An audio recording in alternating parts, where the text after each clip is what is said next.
leer las obras de Marx cronológicamente, desde donde se tengan registros hasta donde tengamos disponibles los textos, ¿vale? Sobre todo porque la nueva publicación de textos, nuevas traducciones, nuevas ediciones de Marx, creemos que es más que pertinente releerlo directamente sin filtros, ¿no? Es decir, ir directamente al autor. Y pues bueno, en esta primera sesión vamos a platicar un poco sobre su adolescencia, sus primeras influencias y sobre el primer texto del que se tiene registro, que es un examen de bachillerato. Vamos a comentar también un poco qué es lo que vamos a estar leyendo al principio y pues bueno, entre todos vamos a tratar de que esto sea una conversación. Igual si tienen alguna aportación, algún comentario, alguna pregunta o cualquier cosa que quieran compartir, lo pueden hacer, ¿de acuerdo? Bueno, para ir empezando, vamos a hablar un poco sobre el joven Marx. Permítanme, voy a compartirles una pequeña presentación.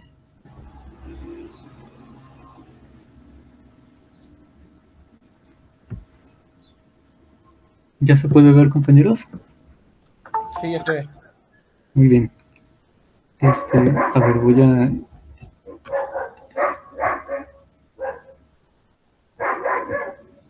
Ok, bueno, pues para ir empezando, vamos a platicar un poco sobre el adolescente Marx, más o menos desde sus influencias familiares hasta su última etapa de bachillerato. Bueno, en primer lugar, tenemos que hablar de la familia de Marx. Marx viene de una tradición hebrea de varios años, de más de 2 siglos en Trier, que es una provincia de Renania, un estado de Alemania. Al menos de donde se tiene registro, el abuelo de Marx era el rabino Mordejai Meyer Levi de Trier, del que aquí les comparto su tumba. Y en esta ilustración está el padre de Marx, que es Hirschel Yeshua Levi ben Mordejai, o sea, hijo de Mordejai, padre de Marx. El abuelo de Marx era un judío rabino hasídico. Es importante mencionar esto del hasidismo porque no es cualquier tipo de judaísmo. Es un tipo de judaísmo que es muy estricto con lo ético, con lo moral. ¿De acuerdo? Es un tipo de judaísmo ortodoxo que está muy pegado hacia la importancia de la ética, ¿no? De lo moral. Y esto no es casualidad porque lo vamos a ver en un momento con Marx directamente. Ahora, sobre el padre de Marx, podemos decir lo siguiente. Hirscher Levi, hijo de Mordejai, es abogado desde 1814 y un año después, Alemania, en ese momento pertenecía al Reino de Francia. Tiene una guerra napoleónica y al año siguiente lo toma el Reino de Prusia, que es un reino muy conservador que tiene una influencia luterana, ¿no? Tiene al luteranismo como la religión oficial.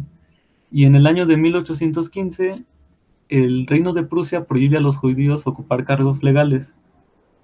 ¿Qué pasa? Que el padre de Marx, siendo abogado y siendo judío, no puede ejercer el oficio.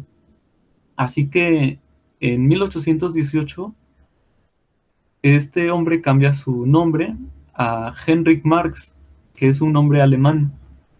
De Hirschel Levi se cambia el nombre a Heinrich Marx y se convierte al cristianismo, es decir, al luteranismo evangélico. Eh, Esto influye directamente en la educación de Marx porque a partir de este momento Marx va a recibir una doble educación. Va a recibir una influencia que va a estar permeada en la familia de Marx, porque no solo el padre de Marx es descendiente de rabinos, sino también su madre. Marx desde niño va a empezar a hablar hebreo. Y no solo eso, sino que va a tener una educación sobre la ley hebrea, ¿no? La Torá. Aquí yo les puse la casa de Henry, desde donde vivió hasta su muerte. Y bueno, bajo este contexto, que es importante mencionarlo, nace Marx en el año de 1818. 1818 es justo el año en el que el padre de Marx cambia su nombre y se convierte al luteranismo. Nace en el pueblo de Treveris, en Renania, ahora Reino de Prusia. Y bueno, como les comentaba ahorita, su padre educa a Marx en casa hasta los 12 años, recibiendo una educación hebrea, a pesar de que Marx fue bautizado bajo el luteranismo, igual que sus hermanos. La educación que va a recibir de ambos padres va a ser una educación judía, hasídica. Va a leer hebreo, va a hablar hebreo, y en, a lo largo de su obra va a tener referencias en hebreo. Ahorita vamos a comparar un poco esas referencias. Entonces, hasta este momento, Marx va a tener influencias hebreas de su padre, quien lo envía al gimnasio de Treveris, que es el bachillerato, en donde él va a cursar desde 1830 hasta 1835. ¿De acuerdo? Y les ponía aquí lo que les mencionaba ahorita. Las primeras influencias de Marx van a ser en primer momento la ética semita, la ética hebrea, que viene del judaísmo hasídico. Como les mencionaba, es este judaísmo que está muy apegado hacia lo ético, hacia la ley. De hecho, si, si hablamos del judaísmo actual, el judaísmo hasídico es un judaísmo que no acumula riquezas. Muchos de esos judíos viven en el desierto del Negev, en Israel, cerca de Jerusalén. Entonces es un tipo de judaísmo no tan hegemónico como el judaísmo ortodoxo de otras corrientes. Y en segundo lugar, va a ser influenciado por la democracia ilustrada de su padre, pues siendo judío, cuando se convierte al luteranismo, el periodo que vive en Treveris bajo el reino de Prusia, su padre va a estar involucrado en movimientos para la reforma de la Constitución, movimientos que están influenciados por la filosofía de Kant y Voltaire. Estas dos son influencias del padre de Marx. ¿Ok? Y la última influencia que va a tener específicamente en el bachillerato por sus profesores es la del protestantismo luterano. Es un tipo de cristianismo que, igual que el judaísmo hasídico, está muy interesado en, por un lado, en el trabajo, y por otro, en la ética, en la moral. Este lado del trabajo va a ser muy importante en uno de los textos que vamos a leer pronto, que es el examen de religión, en donde, a pesar de que no es tan evidente una postura ideológica, en estos textos siempre va a marcar algo que va a estar presente a lo largo de toda su vida. Y este texto en particular es el más famoso de los tres que vamos a leer, porque es el que más presente tiene esta línea que va a mantener en toda su vida, ¿no? Y bueno, más o menos esto es al Marx al que vamos a leer, o al que estamos leyendo. Ahora, para hablarles un poco sobre lo que vamos a leer, les quiero hablar un poco de las obras de Marx, ¿no? De la producción que tenemos a la mano de Marx. Como les comentaba, a ver, aquí el primer texto que tenemos a la mano es la composición de religión. Este por, eh, por fines pedagógicos va a ser el último que vamos a leer. El que vamos a leer ahorita es la composición en alemán, que escribe en el año de 1835. Posteriormente escribe la composición de religión, que de entre todos es, digamos, el segundo más famoso. Aquí en español solamente se ha editado dos veces, una vez en los años 70, en el 73 me parece, y no se había vuelto a editar en el año 2018 en una compilación de la editorial Trota, que es el que les pusimos en el documento donde pueden consultar las lecturas. Y en tercer lugar está este texto que es el segundo que leeremos, El Principado de Augusto, su composición en latín, que hasta el año 2010 no había ninguna edición en español.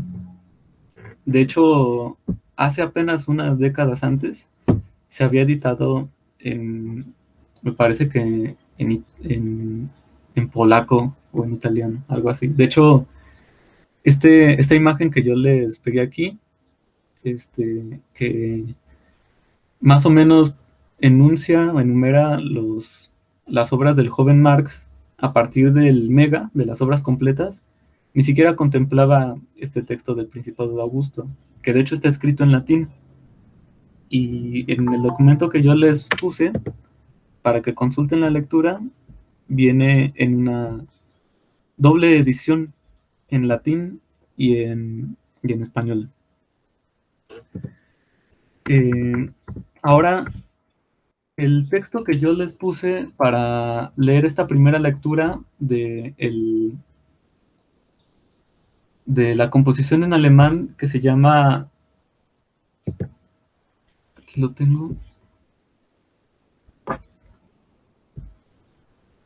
Reflexiones de un joven al elegir profesión, forma parte de una serie de libros que publicó el Fondo de Cultura Económica en los años 80, bajo la traducción de Wenceslao Roses, que es quizá el traductor, uno de los traductores más importantes de Marx aquí en habla hispana. Es su traducción del Capital, que es la que publica Fondo de Cultura Económica, es la más conocida antes de la nueva edición de siglo XXI. Es la que más difusión ha tenido en el mundo de habla hispana. Entonces, vamos dentro de unas sesiones más adelante, vamos a apartar un espacio específico para hablar de esta cuestión de las ediciones. Digamos, va a ser una sesión más filológica de las ediciones, de las traducciones, del proyecto del Mega, de las obras completas, que es una de las razones por las que nos lleva a hacer este círculo de lectura. Y bueno, después de esta rapidísimo comentario sobre el adolescente Marx, yo querría preguntarles a ustedes, pues, ¿qué opinan de la lectura? Si la revisaron, si notaron algo que quisieran comentar, algo que les llame la atención. ¿Qué opinan, amigos? ¿Pudieron revisarla? ¿Tuvieron algún problema? Bueno, yo cuando leí el texto, obviamente es un Marx es un Marx que todavía creía en Dios, es un Marx que todavía usa ciertas nociones clásicas del idealismo alemán, y vemos un Marx que, por ejemplo, todavía hay un texto que yo marqué, un extracto que yo marqué, que es cuando él habla de la naturaleza humana, ¿no? Que a ver si tengo el texto aquí, ese fragmento aquí. Aquí está. Pues la naturaleza humana hace que el hombre solo pueda alcanzar su propia perfección cuando labora por la perfección, por el bien de sus semejantes. Aquí creo que Marx todavía no había desarrollado su... Bueno, obviamente no habían desarrollado su materialismo histórico, ¿no? Pero o sea, el simple hecho de hablar de la naturaleza humana ya implica el idealismo que tenía, ¿no? Aparte por el contexto en el que vivía. Bueno, igual como un comentario, les podría decir que el idealismo alemán al que se refiere el compañero, Marx no lo va a conocer hasta que entre a Bonn, a la Universidad de Bonn, en donde justamente conoce a, bueno, en donde estudia Derecho y posteriormente en Berlín, en donde tiene un acercamiento más profundo con Hegel, ¿no?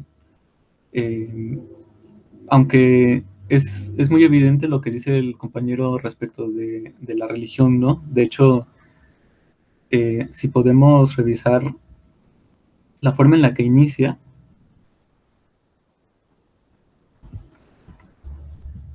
el primer párrafo dice, al animal se encarga la misma naturaleza de trazarle el radio de acción dentro del que ha de moverse y en el que se mantiene tranquilamente, sin salirse de él ni sospechar siquiera que exista otro.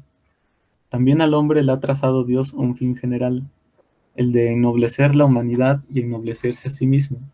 Esto de ennoblecer a la humanidad y ennoblecerse a sí mismo es una de las inspiraciones o de las influencias tanto del luteranismo, porque sus profesores de bachillerato fueron todos luteranos, pero también del judaísmo. Y continúa, pero encargándole al mismo tiempo de encontrar los medios para alcanzarlo, dejando que sea él el encargado de elegir el puesto que dentro de la sociedad considere más adecuado para su persona y desde el cual pueda elevarse mejor él mismo y elevar a la sociedad. Entonces, ¿qué tenemos aquí? Bueno, en primer lugar, podemos hablar de varias cosas. La forma en la que se introduce Marx al texto es a partir de una referencia teológica. Esto no es extraño en Marx. Hay varios textos en su madurez, no solo de su juventud, sino del Marx, del Capital, por ejemplo, en donde introduce capítulos o ideas con referencias teológicas. Por ejemplo, no sé si alguno recuerde de ustedes cómo inicia el capítulo 24 del Capital. ¿Cómo introduce el tema Marx? ¿Recuerdan ustedes? Bueno, yo tengo aquí el Capital, lo tengo aquí en la mano y Ok, básicamente hace sobre la acumulación originaria dice que desempeña en la economía política el mismo papel que el pecado original en la teología. exactamente. Y esto de introducir el tema a partir de una reflexión teológica o de una entrada teológica digamos, no es extraño, partiendo de la idea de que toda la ética de Marx, desde prácticamente desde que empezó a tener conciencia, puesto que tuvo una educación en casa hasta los 12 años, hasta el final de su vida va a estar trazada, va a estar orientada por una ética religiosa, o si lo quieren ver de otra forma, la influencia de su círculo religioso, por un lado el judaísmo y por otro el luteranismo, van a influir muy, muy marcadamente la orientación ética de Marx. Y pues ya lo podemos ver aquí en este primer texto. La entrada que tiene Marx hacia el tema sobre cómo un estudiante debe elegir profesión es en primer lugar una entrada teológica, ¿vale? Eh, y pues bueno, no sé si alguien tenga algún otro comentario sobre esto que acabamos de comentar o sobre el texto. Igual ahorita vamos a ir leyendo unos pequeños fragmentos pues para resaltar algunas cosas. Bueno, como una aportación más, también se ve, también en el propio Capital, incluso sin ir tan adelante, en el propio capítulo 1, la parte dedicada al fetichismo de la mercancía, Marx usa bastantes analogías teológicas. De hecho, dice que Claro. ciertamente que la mercancía era un producto de reticencias teológicas. Uh-huh. Sí, exactamente. Sí, de hecho el tema del fetichismo es en sí mismo un tema religioso, ¿no? Un tema teológico. Pues otra traducción de fetichismo en alemán sería. Y les reitero, estos Estas influencias van a estar marcadas en toda su obra, hasta su muerte. A mí me gustaría compartirles un fragmento de, de este mismo texto, porque también es una de las partes importantes del pensamiento de Marx. En esta página, la página 2, a ver si me pueden seguir.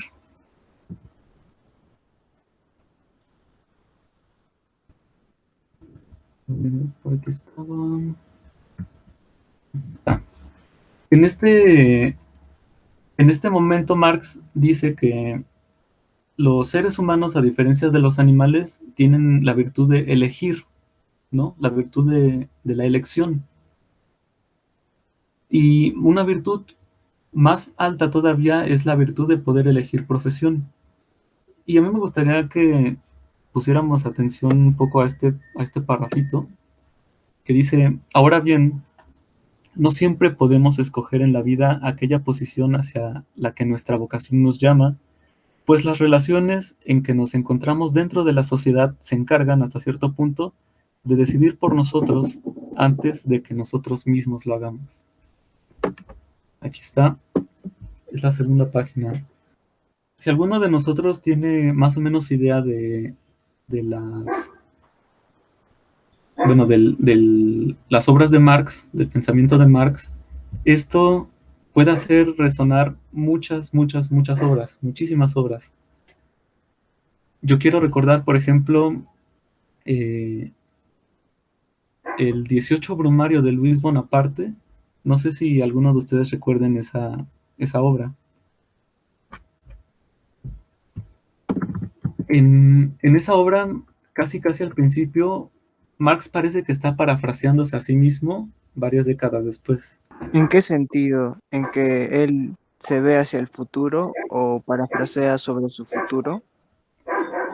Bueno, a mi parecer, Marx podría parafrasearse a sí mismo porque en su texto de juventud, a ver, permítanme un momento, en su texto de juventud dice, no siempre podemos escoger en la vida aquella posición hacia la que nuestra vocación nos llama, pues las relaciones en que nos encontramos dentro de la sociedad se encargan hasta cierto punto de decidir por nosotros antes que nosotros mismos lo hagamos.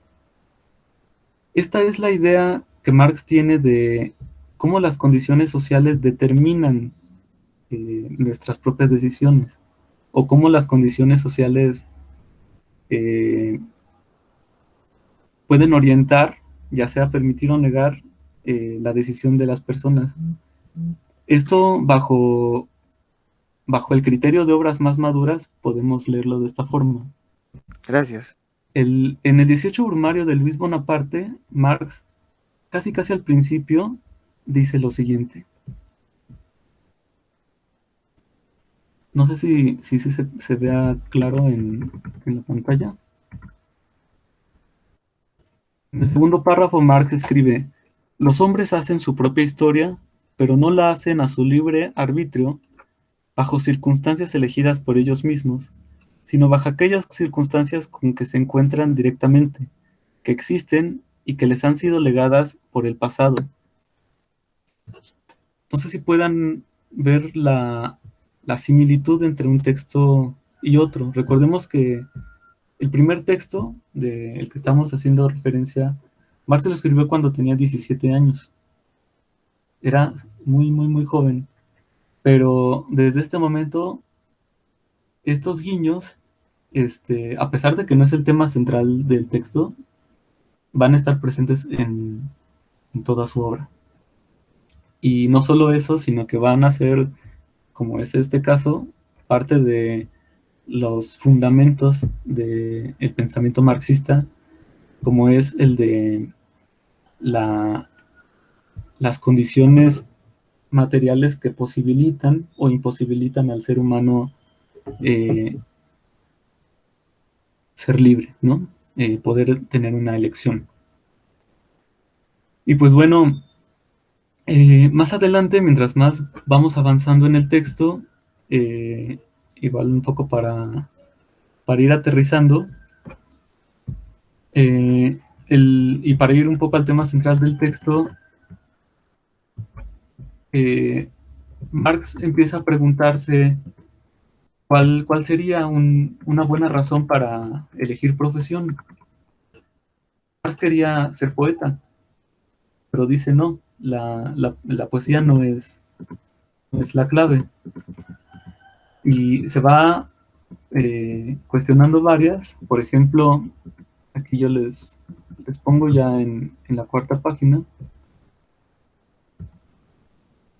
Este párrafo podría resumir lo que dice el texto. Es un texto muy corto, si se dieron cuenta son apenas 4 páginas. Dice, quien elige una profesión que tiene en alta estima retrocederá aterrado ante la posibilidad de hacerse índigo de ella y obrará noblemente por el solo hecho de ser noble la posición que le asigna la sociedad. Pero gran preocupación que debe guiarnos al elegir una profesión debe ser la de servir al bien de la humanidad. Esto podría ser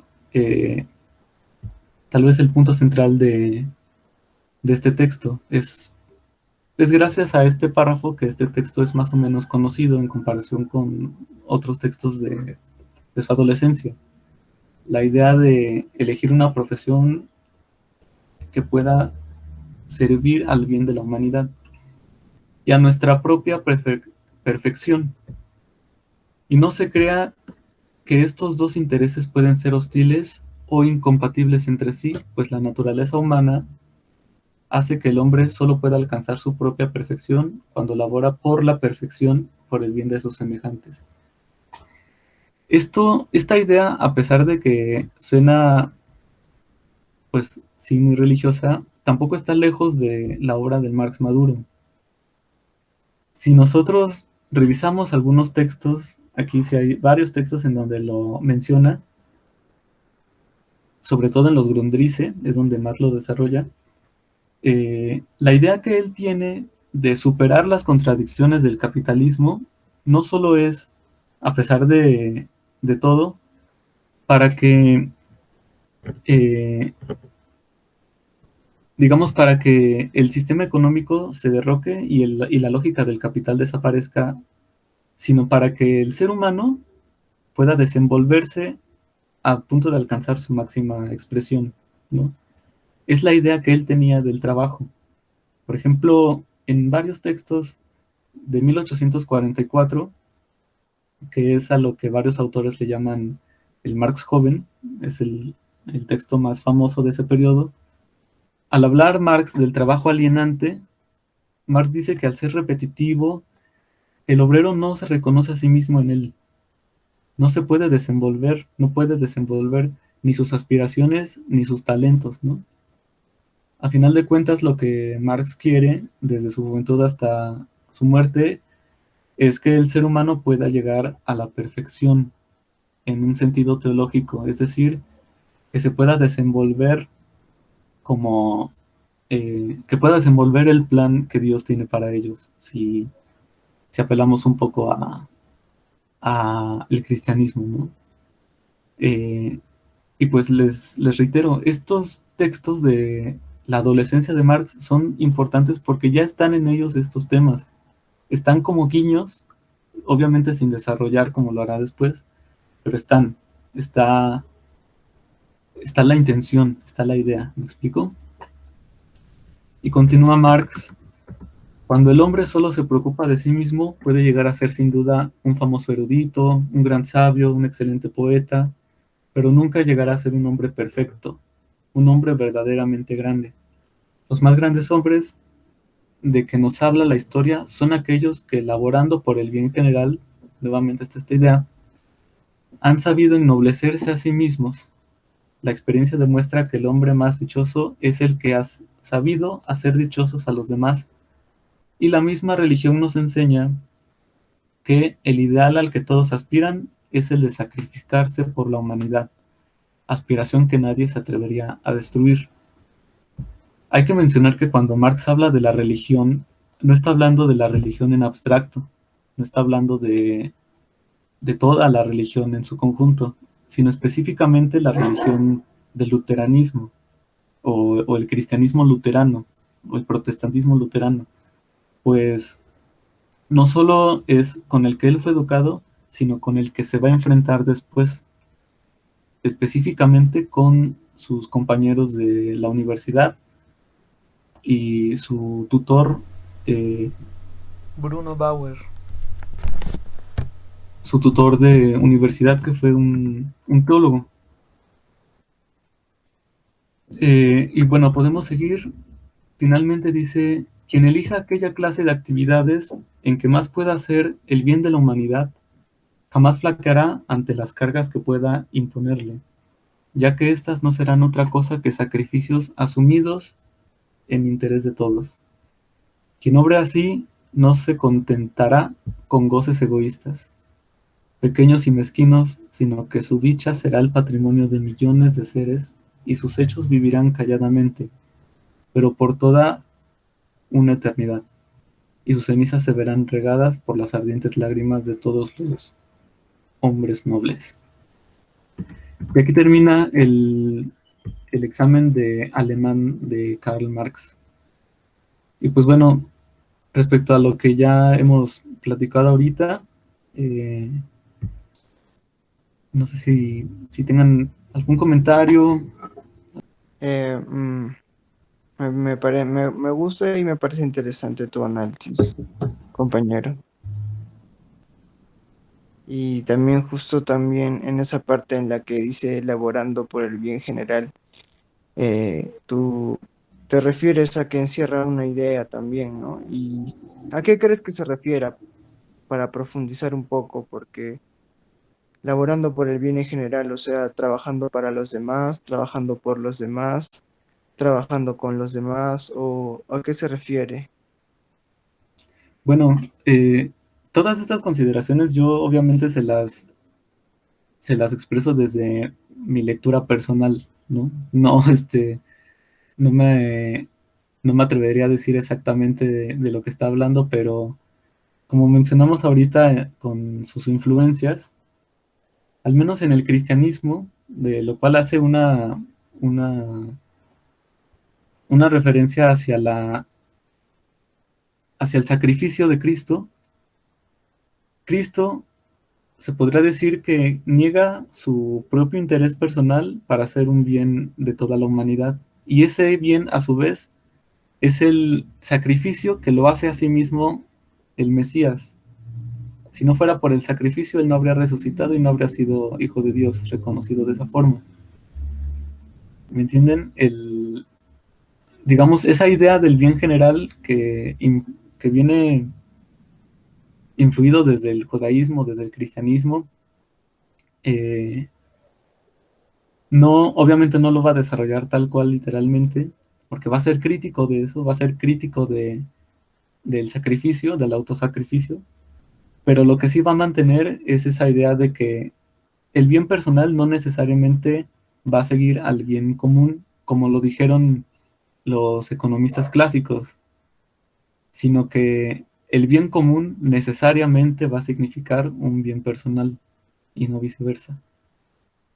Esa es digamos, esas son las teleologías del socialismo, si lo quieren ver así. Es como como el fin último que tiene, eh, digamos que tiene una intención que es un proyecto político. El fundamento teleológico que tenemos en la religión sería el sacrificio personal para poder lograr el bien común y no viceversa, como plantearon aquellos a los que Marx va a refutar después. Y les reitero, estos guiños que Marx nos da en estos textos son importantes releerlos porque van a ser los principios fundamentales que van a estar presentes en toda su obra, obviamente con desarrollo y mucho más crítico, pero ahí van a estar, siempre van a estar ahí. En los textos que vamos a analizar en la próxima semana y en las que siguen, van a estar van a ser un poco más académicos, si ustedes quieren verlo así, pero el estilo que va a tener, los estilos literarios la forma del texto, cosa que también vamos a platicar un poco. Digamos, el análisis filológico de los textos van a estar presentes en su obra madura. Y pues nada, no sé si alguien tenga algún otro comentario. Igual y si alguno de ustedes tiene bibliografía que quiera compartir, o si tienen alguna propuesta para que quiera exponer los temas, pueden hacerlo. La idea es que esto no se vuelva tan repetitivo, ¿no? Que no sea nada más una persona la que esté aquí hablando. Hola Mauricio. Sí, hola, ¿qué tal, Carlos? Hola, ¿qué tal? Buenas noches. Les saluda Carlos Verde de acá de Perú. Creo que bueno, por el horario y por más o menos el acento que ustedes tienen, no sé, obviamente son de otro país, creo que México, Sí, pero, pero bueno, yo soy ingeniero industrial y bueno, de la San Marcos y he tenido cierta formación desde colegio y en la universidad de ciertas ciencias sociales. Siempre me ha interesado, a pesar de que no es mi rama en la que laboro actualmente, siempre me ha interesado y me ha gustado esta parte de conocer un poco, ¿no? Cómo pensaban las sociedades, ¿no? A través de los diversos contextos en los que han vivido, ¿no? Y justo como hemos tenido acá, al menos en Perú, unas elecciones recientemente en en este mes, siempre se habla mucho del marxismo como que de una manera satanizándolo, ¿no? Entonces, obviamente hay muchas personas que también critican el marxismo, también desde la ignorancia, ¿no? Y justamente, probablemente yo también sea muy ignorante porque no he leído obviamente muchas obras o sus trabajos de Marx, pero igual me gustaría conocer un poquito más y por eso estoy acá, ¿no? A pesar que no soy, entendería que la mayoría de ustedes tal vez son filósofos, pero me está gustando cómo lo están tratando y las lecturas y todo este seguimiento que hacen desde sus juventudes, ¿no? De Marx. Bueno, eso es todo y gracias por la exposición que hiciste. gracias, Carlos.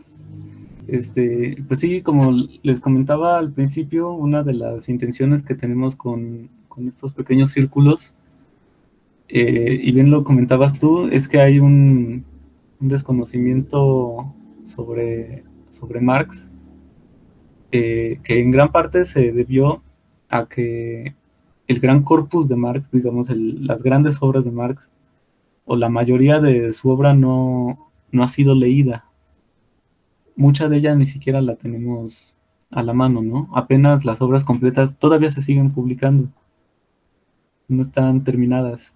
Y de las obras que tenemos a la mano, solo son conocidas unas pocas, y de esas pocas, quienes por casi todo el siglo pasado tuvieron el control de ellas, eh, pues muchos de ellos hicieron uso a modo, ¿no? El marxismo común, el marxismo ortodoxo, pues ignoró muchas cosas que Marx había escrito, en parte porque varias de sus obras de juventud fueron publicadas muy póstumamente. Por ejemplo, estas obras que estamos leyendo ahorita, las obras del año 1848, todo lo que fue publicado antes de los años 50, se publicaron ya en el siglo XX.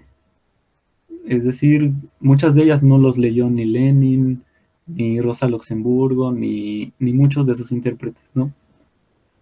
Y son cosas en las que dice, son obras en las que Marx dice cosas que varios marxistas ignoraron, y que también debido a ellos se creó una imagen un poco burda del pensamiento de Marx. Entonces, la idea de esto en realidad no es ir tanto al marxismo, sino a Marx, ¿no? A Marx mismo.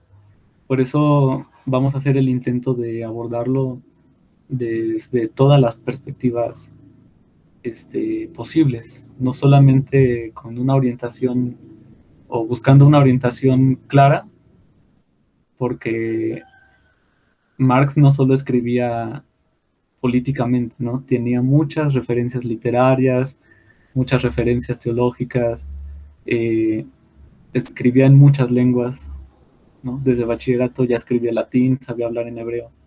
Entonces es un autor del que afortunadamente se están publicando obras inéditas recientemente y que es necesario releerlo por esto mismo, ¿no?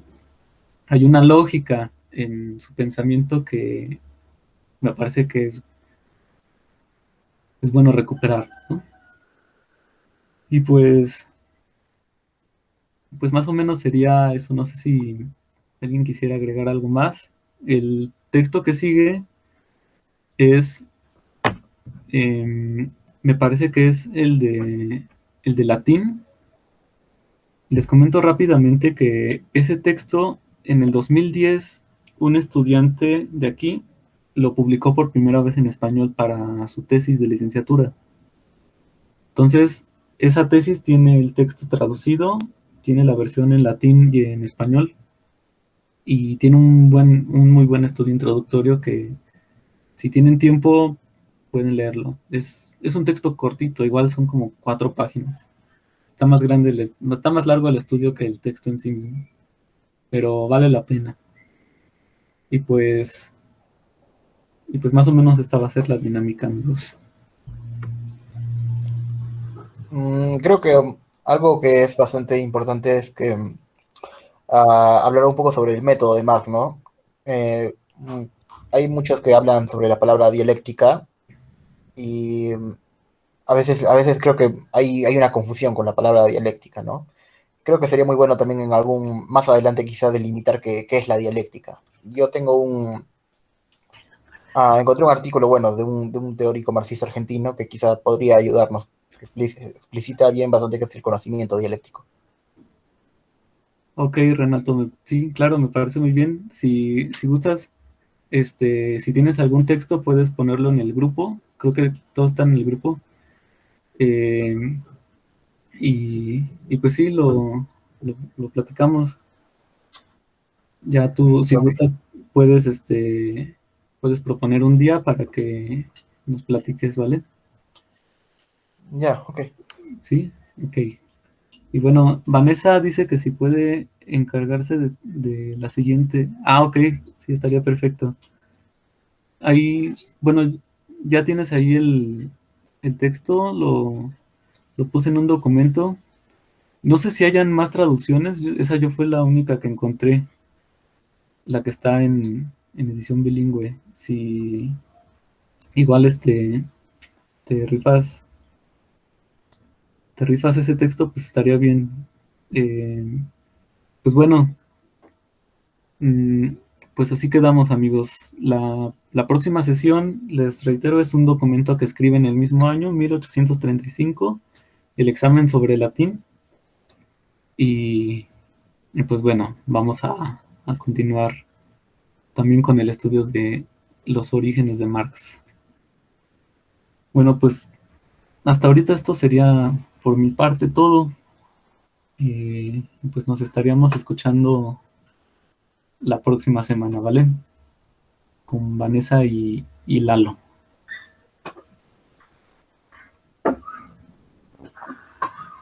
Vale, Gracias, sí. Mauricio, por tu exposición. Yo soy de Perú, de Arequipa. Me llegué a conectar tarde y también ingresé tarde al grupo de WhatsApp, pero en lo poco que he podido observar de tu exposición y los textos que has presentado, también noto un poco la lógica que empieza a usar Marx, ¿no? Que es lo que dice nuestro compañero que se puede revisar después, ¿no? El método que él aplica. Igual reiterar las gracias por tu exposición y espero asistir más temprano la siguiente vez. Gracias. Gracias a ti, César. Les comento que estamos grabando la sesión para subirla al grupo. Si podemos, la subimos a algún canal o algo así. Voy a tratar de editarla para que sea más dinámica y pues puedan checarlo, que las tengan a la mano, ¿vale?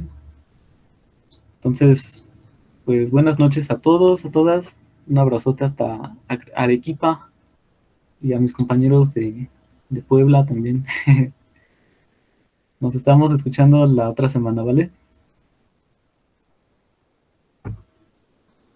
Sale, bye, bonita noche. Chao, Bye. chao. Saludos, Hasta luego. cuídense.